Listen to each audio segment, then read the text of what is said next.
sige. Sorry. Kay Direk muna. Direk, kwento ka naman, bakit Hiraya? Tungkol saan? Parang Hiraya Manawari ba ito? Or inspired? Actually, the story was written by Queen Carillo. Kasi Queen po nagsulat nito. So, Hiraya is something like she wanted to make it more magical. Yung dating ng kwento. So, yun yung atake na trinay namin i-deliver with this film.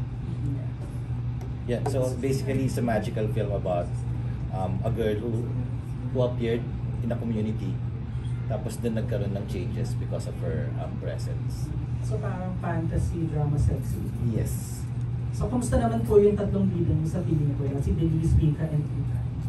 Okay naman. Si Rika napagod mag-memorize ng lines. Siya actually hindi siya nagsasalita kasi si Hiraya doon. Kaya hirap na hirap. Yeah, parang ang nangyayari kasing transition ng like every time meron siyang nakaka-sex dun sa community, dun lang siya natututong magsalita. So yun yung part ng deliverance nung... So habang nakikipag-sex siya ng bonggang-bongga, habang tumatagal, dumarami yung... Alam niya. Dumadal pala siya. So that was a challenge that we had to face dun sa kwento ng Hiraya. So sa tatlong bida naman, ano yung challenge na ibinigay sa inyo ni Direk dito sa movie? Kasi si Denise tsaka si Rika, parang ang dami nyo na rin nagawang Viva Max original movie, diba? So anong bago sa Hiraya? Sige, si Rika muna. For me po, well, yun nga po yung bago, hindi nga po kasi nagsasalita dito. So, kailangan ko po ng mata-mata na acting. Well, hindi rin naman po talaga siya madali. Akala ko po nung unang madali lang siya. Pero nakakapagod din po pala talaga. Tapos sobrang na ano lang din po sa story niya. Kasi parang malalim po yung pinanghugutan ng story eh. Kumbaga, yun nga po, parang tuwing nakikipag-sex mo, dun lang ako may nalalaman or like, nakakakuha ng bagong words. Parang ganun po kasi yung atake. So habang tumatagal, parang gusto mong lagi na sex para marami kang gagawin. Ganun kayo? Sa pelikula lang. Sa pelikula lang, syempre naman. In real life po. Joke lang. Parang ganun. Sige. Si Denise. Ako po, siguro yung challenges, yung character ko po kasi dito, parang napakaingay na babae. Kasi tahimik po ako sa totoong buhay. Opo! Oo. Parang walang naniwala. Ano po, sobrang doon po ako nagkaroon ng unting nahirapan po ako doon. Kasi hindi po talaga normal yung pagkaingay ng karakter ko dito. Kahit ako hindi ko po kinaya. Yun po, nahirapan po ako doon. Pero nagawa naman po ng paraan. Thank you po. Sa akin siguro yung pagiging masungit. Kasi ako dito parang masungit na agawad Ayun, yung pagiging masungit yung naging challenge sa akin kasi ang layo sa personality ko na Hindi na. Oo. Tayo rin mag-iwan. Hindi, ayun lang. Yun, yung pagiging matured pagiging matured na role din dun sa Hiraya. Ayun. Sa mga sexy, sa mga sex scenes na ginawa nyo, ano yung pinakamatindi? Siguro yung love scene namin with Rika, yun, yung pinakamatinding yun. Kay Rika lang, ikaw mo. Oo, kay Rika lang meron. Si Denise. Mukhang nakalimutan niya. Yung love scene ba? But for the first time, kung wala, di ba? Meron po pala. Hindi ko lang po siya maalala, pero meron po. Meron. Oo, si Alvaro po pala yung ko dito. Sino yung tatay? Oo nga, opo, naalala ko na. Okay. Ginagawa ko. Sorry, medyo hindi na naging flash. Ako meron po. Akong naging love scene. Kaya rin naman po. Ay, may first time po ako naka-love scene dito, yung tatay niya. Si po sa movie. Ano po? Si Tito Apollo. Siya po. Ayun, okay naman po. Ay, galing theater po si Tito Apollo. So, sobrang galing po niya sa... Saan? Sa eksena. Sa akin po, actually, naging challenging po siya lahat. Kasi yung iba-iba pong lalaki yung naka-partner ko dito. So, parang naka-anim po ata lalaki. So, anim na words lang yung natutunan. Oo, sige. Pero yung pinaka-challenging na love scene ko po talaga is with Ethan Rosales po since Yun nga. Tumulo Madami ba pong kayo posisyon. dito? Madami Tumulo pong kayo? posisyon. Okay. Yun po. Thank you. Ako ang pinaka-challenge. Oh, Hindi ko sila. Thank you so much. Now let's hear from Tita Aster Amaya of TikTok and People's Journal.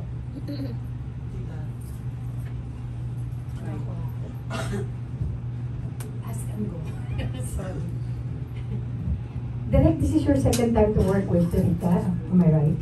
Sa Dayo? Yes, ma'am. Yes. Dayo, okay. Was that the first movie of Rika in Dayo? No, it was not your first movie. Okay. So since second time yun na nakatrabaho sa Rika, ano ang na-discover niyo sa kanya since Dayo? Again, I think it's more po yung ano yung mas naging madali for us. Kasi halos yung paggawa ng Dayo at saka ng Hiraya. I think we only had like a month. A month and a bit apart. Okay. So, considering na may working relationship na kami ni Rika with Dayo, so, kahit medyo mas challenging yung hiningi sa amin ng Hiraya, medyo mas naging madali for us yung pag-work. Because of that communication we have on how we set the love scenes, how we choreograph it before we do it to make sure na hindi sila na-expose ng matagal. Especially with Hiraya, the challenge was we had, I think, 1 or 2 na nasa public. Like nasa tabi kami ng ilog. So everything has to be like really choreographed and timed. Hindi kami pwede mag-take ng too much time setting it up and everything. Of course, I want to protect our artist all the time, lalo na pag nasa labas. So having that relationship with her from Dayo made it a lot easier for us to finish the project. Thank you, Direk. Rika, nakakailang movies ka na sa Viva Max? Pang 6 na po. Wow. Ikaw, Denise? 16? Wow. Oo. 16 movies ka against 6. I think this movie is, of course, headed at ikaw mismo ang top biller. Kaya, this is the reason kung bakit ikaw ang nangunguna sa billing. Considering na si Denise has been around for quite some time.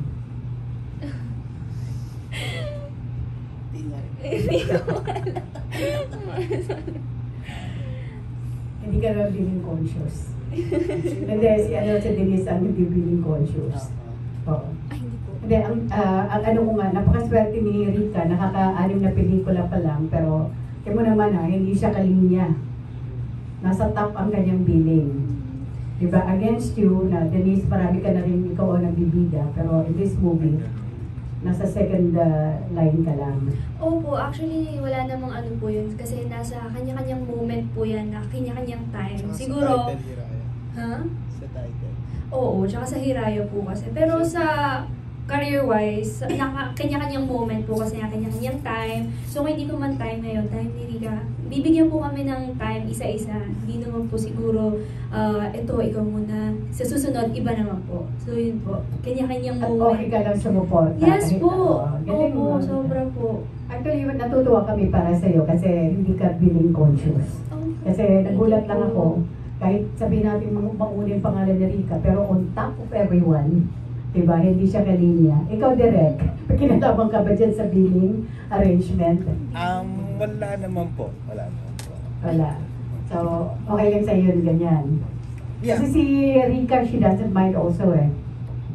I think po same with what happened with Dayo. Parang, correct me if I'm wrong, pero parang ang following kasi ng ano namin talaga is kung sino yung pinakabida. I see, okay. So like for example, even on Dayo, when we did the trailer, nakaiwalay talaga yung part ng kay Rika.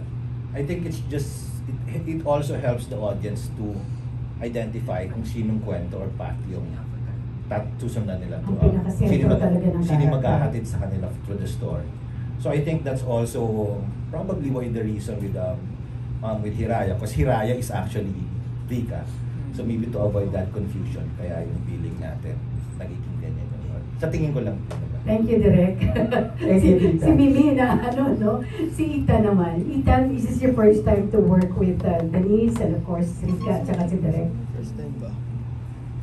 Oo po, first time. Ito po yung first time ko na naka-work si Denise tsaka si Rika. Especially kay Direk din. Pag ilang pelikula mo na itong Hiraya? 9? Wow! Oo. Diba? Since then, this is the first time we have worked with them, Denise, Rika, at saka si Direk. Discoveries. Anong discover? Kasi bawat director, ibang atake. Opo. Bawat actor, iba ang atake. Totoo po, totoo. Naano ko po kay Direk Sid, mas focus po siya sa reaction ng mukha, lalo na yung mata. Kasi dun niya po tinitignan talaga yung sinasabi niya sa akin, Tan, yung mata mo, walang reaction. Ganyan, sasabihin niya po sa akin yun. So, kailangan po talaga is yung magbigay ng pagtingin pa lang po is may parang alam mo na kung ano yung nararamdaman ng character na yun. Ayun po. Thank you. Denise, my last question is and Rika. Except for, Denise, this is your first time to work with Direk Sid. Yes po, ito First yung time. first time. Oo, di ba? Sabi mo labing-anim na pelikula na to. Anong kaibahan ni Direk sa ibang director na nakatrabaho mo? Less stricto, more fun sa shoot. Fun din naman po sa ibang shoot, pero kay Direk Sid po kasi parang hindi po ramdam yung trabaho. Kasi parang nag-enjoy po kaming lahat sa ginagawa namin. Walang pagod. Less hassle. Less hassle. Tapos masaya po sa shoot. And sa pag-direct naman po ni Direk Sid, sobrang ganda po kasi ang tawag dito, ha? Ayun, magaan po. And maganda po yung mga kuha sa cam. Tapos yun nga po yung sa reaction nga po sa mata, chine-check. Kasi parang pag walang reaction yung mata, parang walang feeling yung sa character. And yun po, ang dami ko rin po natutunan kay Direk Sid. Thank you and good luck to everyone. Thank you and good luck also in your movie. Thank you. Thank you to Aster. Now let's hear from Mac Richard Paglikawan of Lionheart TV.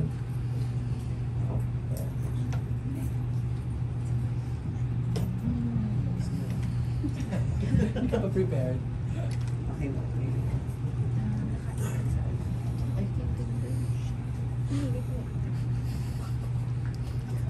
Hello, good afternoon. So, question ko na lang since hindi naman ito yung first na nakarami namin kayo ng project sa Viva Max. So, for Ita, Denise, and Rika, curious lang ako kung ano ba yung effort na ginagawa niyo just to make yung mga those sasabihin natin pang ilang sex scenes, wala to sexy scenes. Paano niyo nagagawang fresh yung atake sa bawat ano do parang almost the same naman siya sa iba't ibang projects na ginagawa niya. So, Ethan? Ano po? Paano niya nagagawang fresh yung parang hindi siya comparable with the previous na mga ginawa niya? Okay. Siguro po sa storya. Siyempre, ididepende mo po talaga sa story kung paano ka atake. Tsaka mismo yung character mo. Ayun. Mas nagpo-focus kasi ako sa character ko and sa story para bawat movie ko, iba-iba yung atake, iba-iba yung character ko. Ayun. Pero may mga effort ba kayong ginagawa? Yung parang Sa love scene, gano'n. before and after? Siguro, before love scene nag-uusap para sa mga restriction, kung ano yung mga bawal hawakan, tsaka syempre toothbrush, mouthwash, hindi pwedeng. Ayun. Ayun po, ayun lang naman. Tapos pagtapos, yun, okay lang, work lang.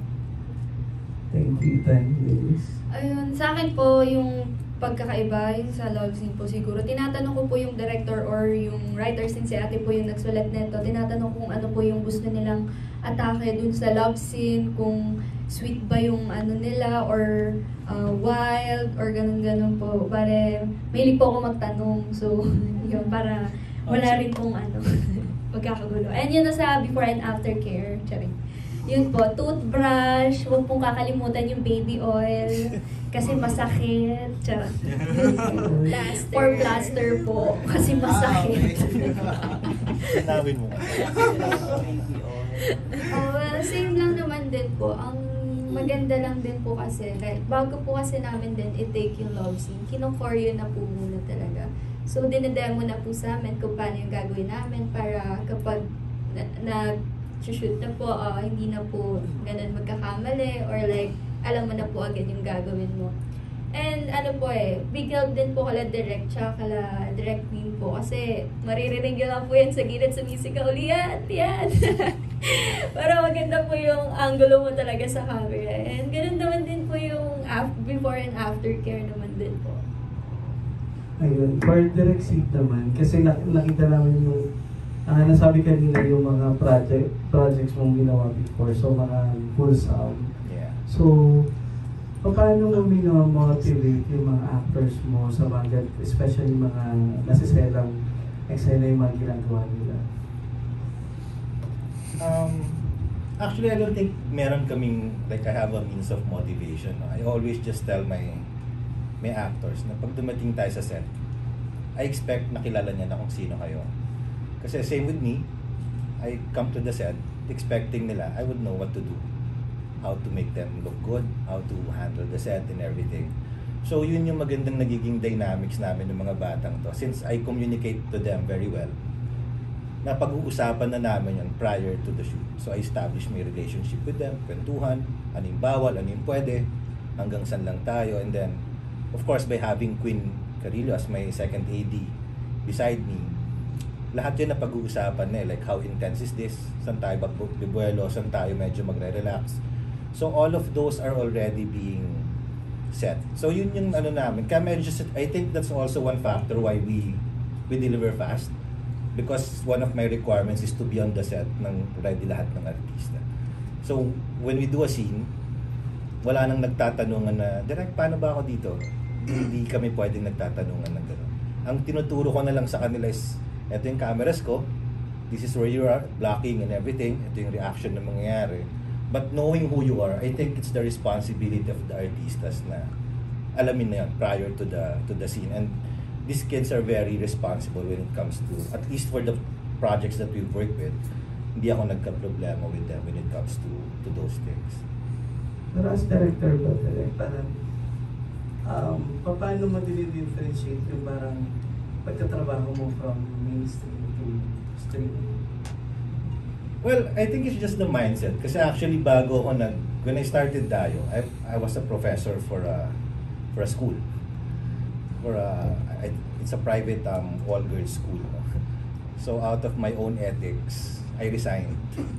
Not for anything else that I see Viva Max as something that's, something for me to be ashamed of. But kumaga sa akin, modo-wise, ethics-wise, I didn't want the parents of my students to be thinking what I'm thinking while I'm teaching. So to avoid those things, I gave up one career for this. And I think it's all about just the mindset. When in fact, totoo naman, ang pinakamahirap talaga sa lahat was the love scenes. Kasi as a director, ang daming shots eh. Pero like what you mentioned kanina, what can make each love scene different from the other ones, no? So normally ginagawa namin ni Queen yan when we're doing the pre-prod. We have a chart actually of like different sex positions. Tapos para kaming gumagawa ng value meal namin doon. Parang, yung first, ito muna tayo, tapusin natin dito. What's next? To avoid and to make sure lang na yung positions din na gagawin nila pasok dun sa character nila, just like what Ethan said. Kasi even yung volume nung movement ng body nila, yung reaction ng face and everything, we had to choreograph that in relation dun sa love scene plus dun sa character. Hindi siya pwedeng kumakalas na matapang yung character mo tapos biglang pang macho dancer yung kilos mo dun sa love scene. It has to be kung gaano siya kalakas, nagre-reflect siya dun sa movement niya. So ganun yung style namin ng pag just on the attempt to make it different or at least to have a different flavor from it. Kasi mahirap na sabihin yung different. I'm sure like all of the love scenes have probably been done, no? So it's more just about how you execute it with the story, the angles na kukunin mo, yung premise before the love scene happens. I think doon na naglalaro yung creativity ng director at ng writer. Thanks, Direk. Congratulations. Thank you, Sir. Now let's hear from Sir June Lalin of Abante.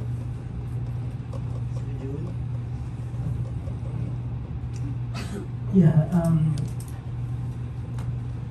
Direk and the cast, ano po yung Hiraya? Kasi dati, syempre sikat na sikat sa Pilipinas, no? Lalo na sa mga mahilig manood ng TV, yung Hiraya Manawari children's show po yun. Oh. So anong klaseng Hiraya to? Kasi when I googled, ang Hiraya is hope, di ba? Mas matinding word for hope. Ano ba talaga tong Hiraya na to? Kasi yung mga katulad namin pong mga bata pa, okay, Yeah.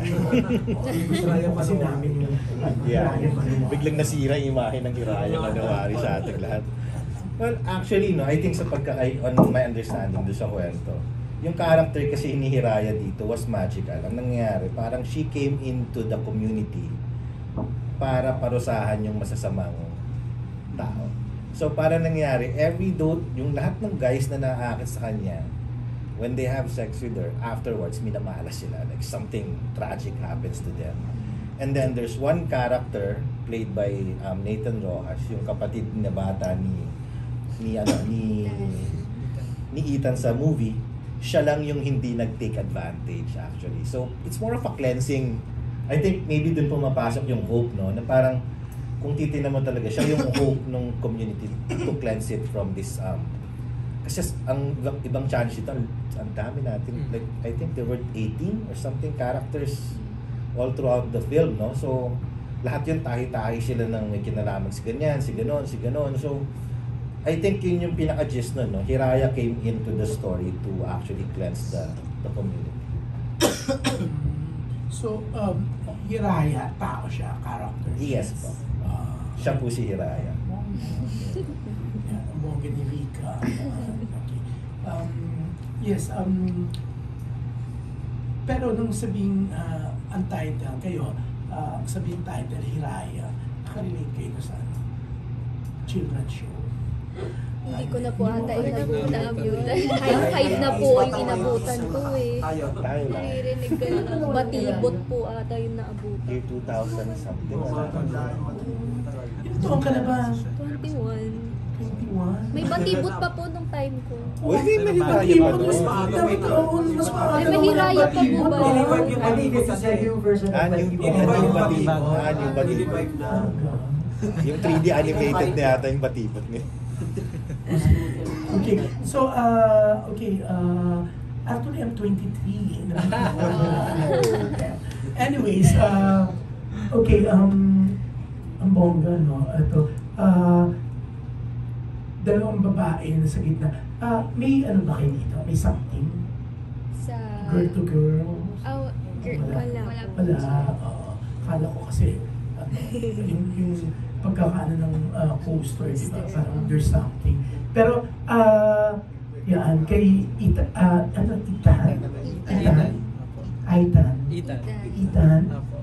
Bakit ganyan spell? Anyways, so, dalawang babae dumaan sa'yo, si Denise and Rika. Ay, hindi po, si Hiraya. Si Hiraya lang, si Rika lang. Yes. Oh, walang lalaki si Denise. Dami. Ilan bang lalaki dito? Sorry. Ba't wala yung ibang lalaki? Ikaw pinakabida. Hindi naman po. Actually, dapat si Nathan Rojas po dapat nandyan din. Pero kasi hindi po siya available ng mga time. Okay. So, you're playing support to Rika, Denise, kasi she's a Hiraya. Pero, ang daming best mo na rin ng bida, di ba? Opo. Yes po, support po ako dito. Yeah. So, sa'yo okay na yun? Yes po, work is work. Okay. Work is work. So, Hindi po big deal sa akin attitude kung na, hindi bida or support. Importante po may trabaho tayo. Yan, oo. Ang ganda ng gano'n, no? Kasi iba, panagbida na sila, ayaw nila to play support. Pero ikaw, willing na... Willing po, kahit nga po maglakad lang ako sa likod, carry lang, basta may TF. Work is work. Paano na ng tiyak mo? Okay Oo, lang. naglakad ka lang. Basta may food. Pero yan, Ethan, gano'ng katindi ang love scenes niyo ni Rika? Anong ginawa mo dito? Anong pinakita mo? Bukod sa acting, may iba ka ba pinakita? Siguro yung grabing love scene namin sa kwarto. Kasi nakailang posisyon kami doon, tapos as in totoo yung pawis namin. Alam, sa sobrang init ng kwarto. Talaga. Kumusta yung pawis ni Rika? Oo, syempre di ba, hindi, pero Oo, hindi kasi yung mga ibang Oh, shoes, isa- Marikris, nilalagyan sila kunyari ng pawisan. Wala. Yung totoo na yung pawis nila. Pero di ba may mga pawis na, kadire, di ba? So, anong reaction mo sa pawis ni Rika? Wala naman po kasi wala naman din po ako naaamoy. Talon. Yung pawis niya ba parang pabango? Pabango? Ah, before naman po kami mag-labs, nagpapabango po talaga. Ayun. So, naaamoy ko yung pabango niya lang. So, yung pabango niya na lasaan. Parang gano'n. Parang gano'n po. Ang bongga. So, Rika, ikaw, how's your love scenes with Ethan? Yeah. Siya lang ba yung naka-love scene mo? Marami rin. Madami po. Actually, Ilan? anim po sila.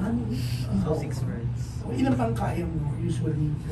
Sagad na. Sagad na po yun. Oo. Hindi ka na shock nung anim ang makaka-love scenes mo?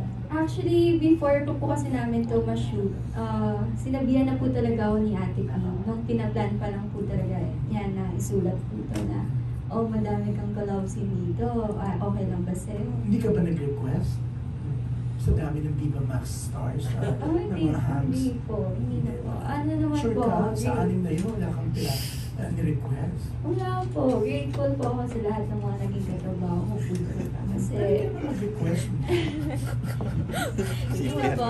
Sino na lang po yung mga trabaho, okay na po din. Kontento na po. Wala kang ano. So, sino-sino yung anim na yun? Bukod kay Ethan, Si AJ Oteiza po, Elmo Elarmo, si JD Aguas, Nathan Rojas, si Ethan po. no? Yung isa Nathan. Tama. Rojas. Yan. Ang bongga. Kilala mo sila. No? Yan. Mga direct- kapatid ko po yun sa management. Kay ano? Si Nanay Ren. Ang bongga. Okay. Pero ikaw, Derek Sid, yan. Ano yung pinakamatinding pinagawa mo kay Denise and Rika? Or meron ba silang ano na, Derek, hindi ko kayang gawin? Or nag-request ba sila ng Derek more? Parang yung more wala yata. Pero yung pinakamahirap kasi like we nag-film kami sa ilog eh. Okay. So maraming dumadaan. Mga tao. Sasakyan. So we had to hold traffic na sobrang layo. and So itong everything. ilog na to, hindi yung mga libre? Hindi eh. Kasi during the time we filmed this, like tagtuyot eh.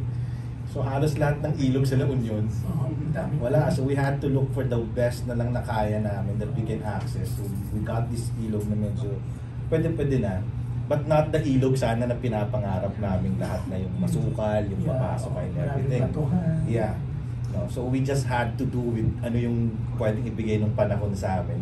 So yun yung challenge kasi I had to parang aangat si Rika kasi doon galing sa ilaw ng nakahubad ng broad daylight. So more of yung ganun. So again, it falls under the technical crew to make sure na we're ready always to capture yung movie. Yes. Rika, Denise, no, sinabi niya ni Direk, no, hindi kayo, kayo syempre, may hesitation ba kayo before doing the scenes? Lalo na ikaw, Rika, di ba yung aangat ka, tapos ang dami palang mga tao. Yan. Well, actually, nung mga bandang huli po talaga, medyo naano na po talaga ako na parang feeling ko hindi ko na po siya kaya. Pero with the help of the direct naman po and other staff naman po, tinulungan naman din po nila ako kasi... So sila na yung nakuman? No, I mean... Kasi syempre kailangan malinaw, no? Mali ko baka noon sila nakuman.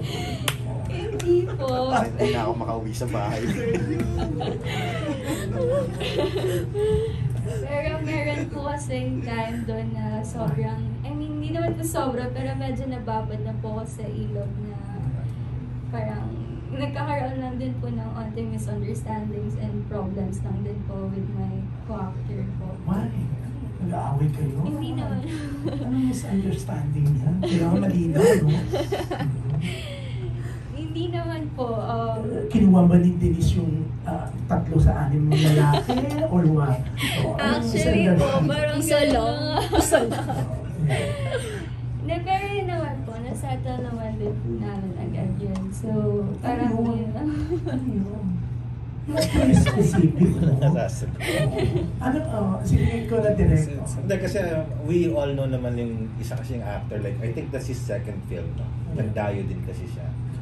siguro lang, baka that moment of that ilog scene, baka yung discomfort niya, nandun din. Lalaki So, to. so he was, parang siya yung nagiging cause lang na Ng delay. ulitin yung scene. Okay. So I was telling him na, So mas maarte yung lalaki sa babae. maybe he was just having a hard time portraying ng konti yung character. Yun nga yung sinasabi ko sa kanila kasi very important yung aralin mo yung character mo off-screen. So sa tingin mo, hindi siya nagbasa ng script? Parang nagulat na lang siya doon? Hindi na, I think it was more like, I wasn't sure if he's that comfortable with the role. Yeah. No. So of course, I don't want to judge yung actors natin when it comes to those. No. Sa akin lang, I always tell them, yun yung consequence na. Kasi Yeah. people are preparing. Yeah. Like Rika is there. Rika is like exposed in everything. So talagang andun yung pressure sa kanya to deliver that. Nagawa naman. I think hindi lang talaga pa siya sanay since second film niya. Yeah. And he didn't have any background actually. So to give them that benefit of the, Yeah. baka hindi lang talaga siya ready for that time nung umaga na yun. But we always try to, I talk to Rika na since siya yung mas veterano in terms of the acting and she was very professional enough to hold her ground. Yeah. Hindi siya nag-inarte, hindi siya nag-walk out. But she was telling us na, how to make it better na lang yung gagawin. Yeah. Ang bongga, no, Rika? Veterano ka. Oh, na-proud ka ba? Ang veterano. Hindi. Positive, in a positive way naman yung sinabi ni Direk, di ba? Hindi naman niya sinabi matanda ka na. No? Oh, kasi ang dami mo na yung projects. Anyways, we're really so excited to watch Iraya. Yan. Congratulations. Yan. Titignan namin sa mga ibang Viva Max movies kung may makakatalbog sa amin na lalaki mo. Thank you. Thank you. Thank you, Thank you, darling. Gigi. Ang ganda. Alam mo kanina, nung first press con, kala ko, artista ka rin. I'm gonna be launched as a... No, just kidding. Host ka po ako. Ang bongga, ang ganda mo kasi. I appreciate it. Oh, next to me. Thank you. Thank you, darling. Now let's hear from Sir Nas Tabares of Pelikula Mania. Hello, kay Ethan, Dennis, and Rita, nabanggit kanina yung dami nyo na nagawa ng movies, no? How comfortable na kayo sa mga intimate scenes? Ako kasi every ganong scene, kinakausap ko muna yung kapartner ko doon. Para mawala yung hiya, tsaka yung malaman mo yung restriction niya, yung ayaw niyang pahawakan or what, ayun lang. Pero personally, ikaw, okay, wala ka naman alam. Ako kasi, wala akong restriction. Kasi bilang lalaki, siguro yung puwet, ayoko lang ng sobrang nabababot yung puwet ko sa camera. Ayun. Ayun lang.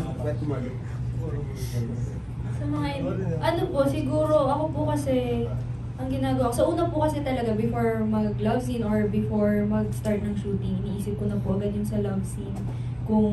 Lalo na kung hindi ko pa po nakaka-work yung mga kapartner ko. So, before mag-start, dinadaldal ko po talaga para hindi kami magkahiyaan. Kasi, na-try ko na once na sobrang nagkahiyaan kami, medyo tumagal po yung shoot. So yun po, dinadaldal ko lang po. Ayun, kinakausap ko rin po sa limitations. Kahit lalaki, tinatanong ko may limitations ka ba? Baka naman hindi ka nagpapahawa ka. Kaya yun po. So parang babalik lang rin sa akin, tatanungin niya ako limitations. Tapos yun, close na po kami. Okay, let's do this. Kaya Ako po honestly, sa mga ginawa ko pong movie, never po ako hindi ko po na-feel na komportable na po talaga akong gawin yung mga intimate scenes. Parang, syempre po, nandun pa rin po yung pressure and yung kaba po. Kada gagawin ko po yung mga intimate scenes. Pero, so far naman po, sobrang grateful po ako sa lahat ng mga naging partners ko and mga nakatrabaho ko po, lalo na po sa mga nakaka-love scene ko kasi hindi po sila yung tipong nagtitake advantage kasi alam naman po natin na may mga ganyan pong instances. Pero sila naman po talaga, sila po talaga yung unang nag-approach talaga sa akin. Kumbaga, ina-ask na po nila ako agad kung ano yung mga limitations ko, kung ano lang yung mga pwedeng hawakan or yung mga bawal hawakan po. So, ayun po. Rika, kasi title role, no? Tapos parang kinausap ka pa ni Queen na parang for you talaga yung sinulat na Hiraya. Ano yung pakiramdam? May pressure ba? Ano yung pakiramdam na Siyempre, para sa akin po, nandun po talaga yung pressure. Pero at the same time po, sobrang grateful po ako na hindi ko po na-expect na magbibigyan ako ng story ni Ate Queen po. Na nung mga time pa po na yun, medyo bago-bago lang din po ako sa management nun. So, sobrang na-touch din po talaga ako kay Ate Queen. Lalo na po, like, sila direct din po yung humawak sa story. So, hindi na po siya ganun naging mahirap para sa akin since nakatrabaho ko na nga din po sila direct sa Dayo. So medyo naging smooth na po talaga yung trabaho namin, yung shield po namin. Thank you. Thank you.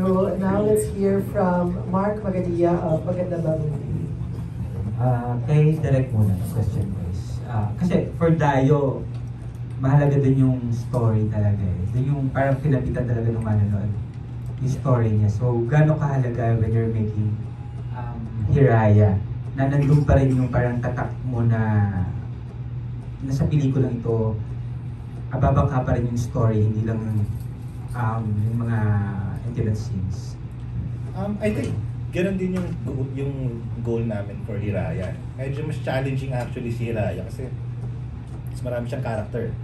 So we had to develop sino tong kapitbahay na to, sino tong umampon, sino tong... So talagang we had to be story driven.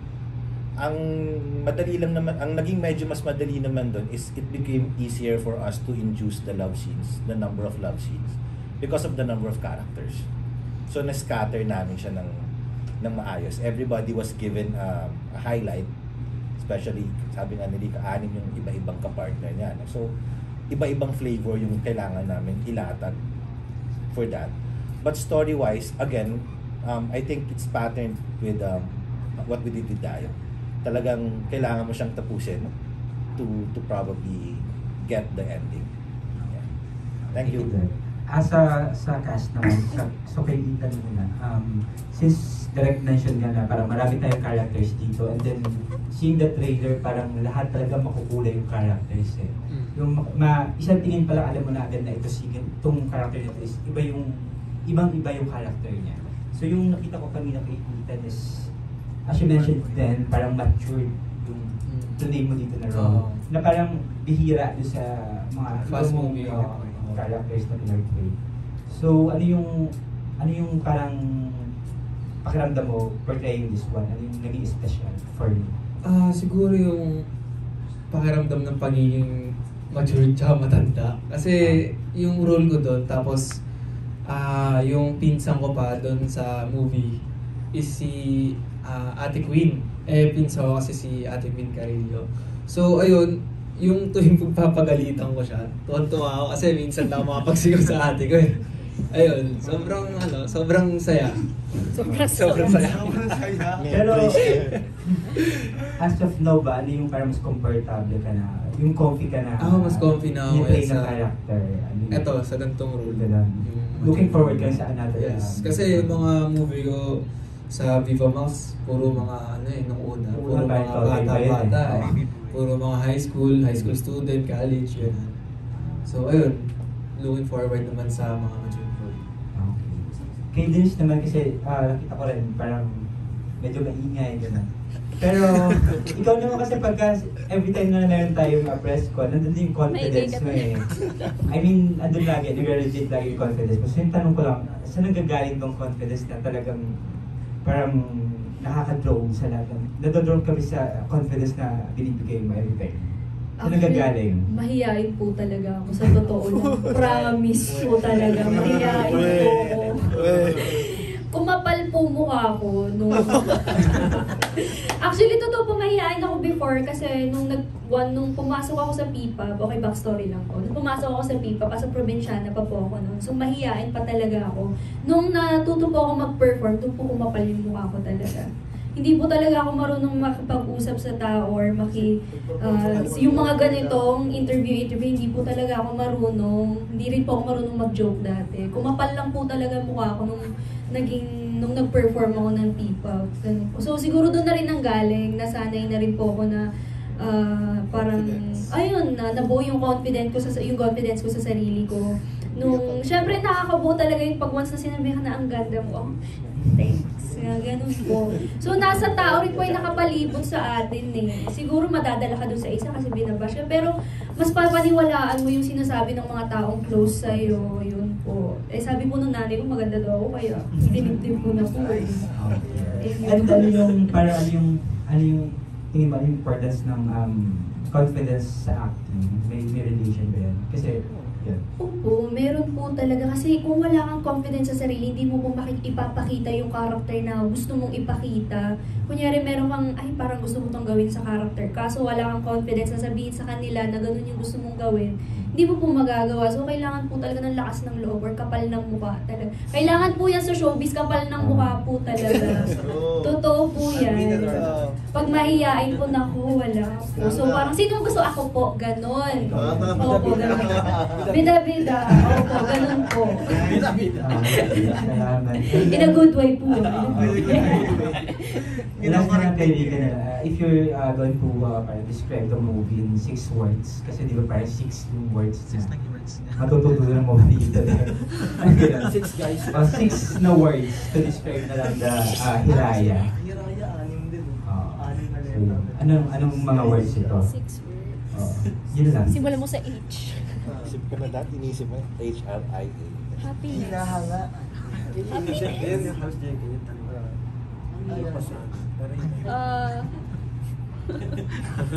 Hindi naman ako, dapat sinabihan na po ako. Talaga. Intense, rough. It doesn't necessarily mean naman na 6 words. 6 words lang. Maganda. Describe mo lang. Siguro po, Exciting. yun nga po, magical, may consequences. Sorry, happiness. Happiness. Wonderful. Very good. Ano ba? Intense. Sexy. And last one. Love. Popsicle. Popsicle. Thank you, Mark. Now let's hear from Vix Almacen na babating tonight. And Ay, sorry, nagpa-powder pa po siya. Vix. You can take your time.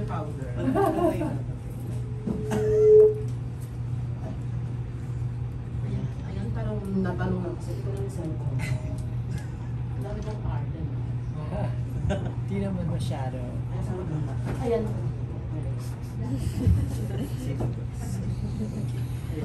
Pero hindi ako hindi ko alam kung kasi dami na natanong eh. Parang nala ko matanong kasi ito nag-6 pa.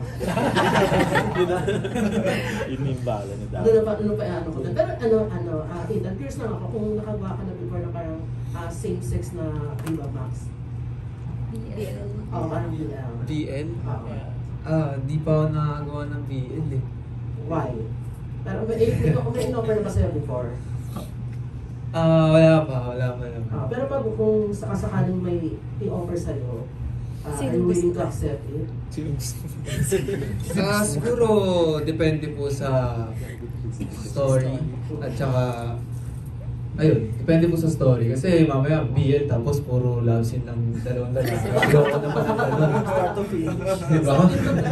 So more ka lang. Tsaka kung mag-BL po ako, siguro ayoko po sa Viva Max na ipapalabas. Siguro kahit sa Viva 1. Nag-BL to po. Ayun. Tulad nung sa Wish You Were the One, nag-BL po ako doon. Kinasal po ako sa lalaki. Sa Netflix naman po. Sa Wish ko lang. So, kamusta naman yung experience to sobrang nakakahiya kasi first time ko pong bumalik ng lalaki sa camera. Ayun. How does it feel? Sa camera. Ganun din naman, parang labi lang din naman ng babae. Hindi ba parang mas Pipikit. Pipikit ka na lang, huwag mo na lang isipin na lalaki yung hahalikan mo. Ha? Sino nakahalikan mo? Kalimutan ko na yung pangalan. Hindi ko siya. Pero was it memorable for you? Oo, siyempre. Lalo na sa na na naipalabas siya sa Netflix. Ayun. Pero ano feeling mo na parang pag pinapantasize ka ng mga gay girls? Kasi syempre sa mga Instagram post mo, lalo na si Nas. Ikaw daw daw. O talaga parang nakalike yan sa mga post mo, ha? Ay, thank you. Thank you po. Pero yung mga topless na, Sobrang saya, sobrang thankful po ako sa mga ganong bagay. Ayun, sobrang nakakatuwa at saka nakakataba ng puso. Piling mo ba, gwapo ka? May magano ka bang... Wala, ano po ako dyan eh. Ayaw kong pinag-uusapan yung itsura ko. Talaga? Hindi po, hindi po Pag may nakikita ka ang sarili sa ko. salamin, sa dingding, ano yung sinasabi mo sa salamin? Ano yung nakikita mo? Wala, tao po. Hindi pa naman po hayop. Pero grabe ka naman. Talagang ano siya, isa sa mga pinakamagandang hayop. Pinakagwapong hayop, pinakahangat ko pa. Hindi naman po. Pero for Denise and Rika, if kung sakasakaling, kayo ba nag-GL na? Kami po Ay, dalawa. ba? Ay, sorry, mag-partner. Ay, kami po? Oo. Hindi pa po. O sakasakali kayong dalawa pag-partner? Hindi. Okay na po kami.